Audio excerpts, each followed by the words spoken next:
Okay done. Warangal జిల్లా వర్ధనపేట మండలం ఇలాంటి గ్రామంలో ఆత్మ వికలాంగుల పరిరక్షణ సమితి ముఖ్య కార్యకర్తల సమావేశం మరియు అదేవిధంగా రాష్ట్ర మహాసభలు ఇక్కడ పెట్టుకోవడం వల్ల మరియు పక్క రాష్ట్రమైనటువంటి ఆంధ్రప్రదేశ్ నారా చంద్రబాబు గారు మరి గెలవగానే ఎమ్మటే వికలాంగులకి వృద్ధులకి వితంతువులకి మరియు ఒంటరి మహిళలకి ప్రతి ఒక్కరికి కాళ్ళు కడిగి మరి భిక్షను ఇవ్వడం అనేది జరిగింది.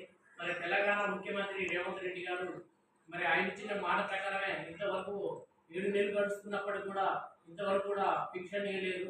కాబట్టి మేము చంద్రబాబు నాయుడు గారిని ఉద్దేశంగా తీసుకొని ఆయన కాలాభిషేకం చేసినాం. కాబట్టి తెలంగాణ ముఖ్యమంత్రి కూడా త్వరలో మాకు భిక్షను ఇస్తే మేము కూడా ఆయనకి ఇంతకంటే ఎక్కువ ఘనంగా చేస్తామని చెప్పి చెప్తున్నాం.